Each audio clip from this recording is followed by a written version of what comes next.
Alors, Marie-France, que doit-on comprendre du niqab? Alors, une petite sociologie du niqab, cette pièce de vêtements d'un islam radical qui couvre entièrement le visage de la femme et qui est devenu le symbole de l'intolérance supposée du Québec. C'est pas une question de nombre, c'est vraiment une question de signification de la chose dont je vais vous entretenir aujourd'hui. Le niqab, d'ailleurs, qui est au cœur de polémiques vives à travers l'Occident, que certains pays ont banni ou dont on a limité la présence Mmh. dans l'espace public. Ce n'est pas qu'au Québec qu'on discute de ça, et qui est devenu par une espèce de tour de force orwellien le symbole de l'émancipation féministe. Euh, le niqab en est venu à être toléré, célébré au nom pour certains de l'émancipation féministe, la liberté individuelle. Alors, on instrumentalise ici le féminisme au nom de la présence des femmes musulmanes vêtues du niqab dans l'espace public. L'argument étant, si elles ne portent pas leur niqab, elles ne sortiront pas. Donc, le niqab devient un instrument d'intégration, voyez-vous, donc d'affirmation, donc d'une certaine forme de féminisme. C'est tout à fait orwellien, Annie. Orwell, rappelez-vous, qui disait dans 1984, la guerre, c'est la paix, la Oui. liberté, c'est l'esclavage. C'est exactement cette logique-là. L'intégration serait dans mon livre à moi et dans un monde normal, aller le visage découvert, voilé, certes, mais le visage découvert à la rencontre de sa société d'accueil. Mais non, au nom du féminin et du féminisme, on fait d'un symbole de l'islam radical un instrument de libération, un symbole de la liberté.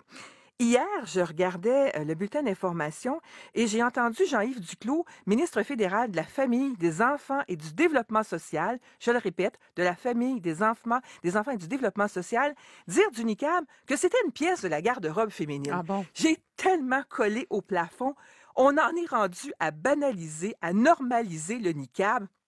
Non, ce n'est pas une pièce de vêtement comme les autres. Ce n'est pas un élément de la garde-robe. C'est un outil de pression de la femme. C'est un message, un manifeste de l'islam radical. C'est agressif envers l'Occident. Ça dit, je refuse vos valeurs, je ne veux pas être vous. Je ne veux pas entrer en relation avec vous. Ce n'est pas de la modestie, comme certains se plaisent à le dire, mais quelque chose de jugeant et d'arrogant envers la société d'accueil. C'est un vêtement politique, c'est un élément de programme.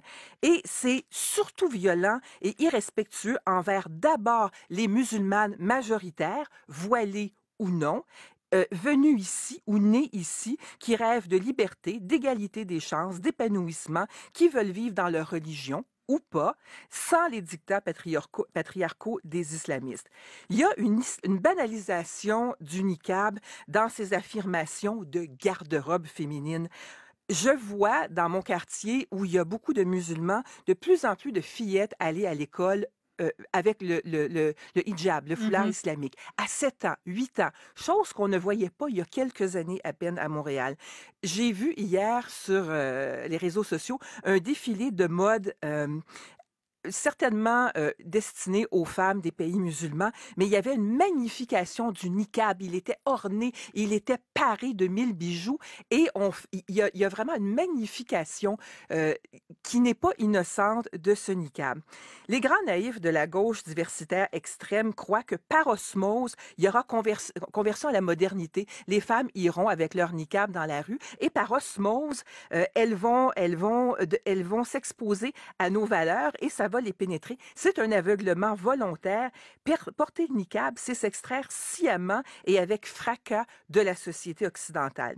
Et c'est très étrange de voir certains progressistes au Québec, au Canada, s'associer, célébrer l'expression la plus radicale d'un certain islam. Le Canada brandit le voile intégral comme symbole de la liberté. C'est pour lui le triomphe, l'expression la plus visible du multiculturalisme, de la diversité. Vous comprenez, on est tous pareils sur une immense toile blanche et on réécrit, on réinvente une société sans histoire, sans passé. C'est un syllogisme. Si le multiculturalisme et la tolérance, ses adversaires ou ses contradicteurs sont donc intolérants. Mh.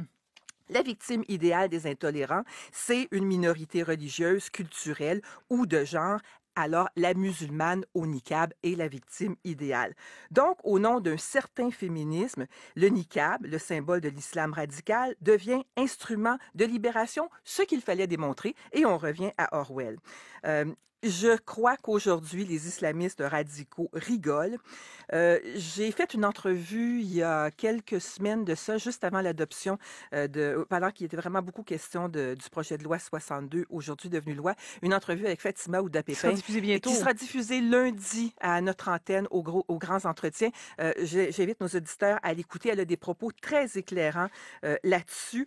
Et pendant ce temps-là, évidemment, pendant qu'on se concentre sur cette affaire de niqab, on ne parle pas d'intégration à l'emploi des immigrants, on ne parle pas de décrochage scolaire, bref, on ne parle pas de plein d'autres objets ou de sujets très importants, mais on parle de cette pièce de la garde-robe Je féminine. sais qu'on en voit depuis quelques jours des femmes portant le niqab Oui, prendre la parole oui, dans les médias. une en particulier d'ailleurs. Ce serait intéressant de voir l'exemple que vous citiez, c'est-à-dire de la femme qui portait le niqab et qui, parce qu'elle a pu le porter, a décidé de l'enlever. Oui, Je ne sais pas si on a entendu ça aussi, cette voix-là, parce que c'est l'argument qu'on nous dit en disant, en le effectivement, oui. permettant, ben, ça permet aussi une intégration, puis à ces femmes-là de sortir. Je ne sais pas si Je demande l'argument à voir. Moi, existe. j'ai beaucoup entendu, ça fait partie de moi, Hum, c'est hum, moi, hum. je ne l'enlève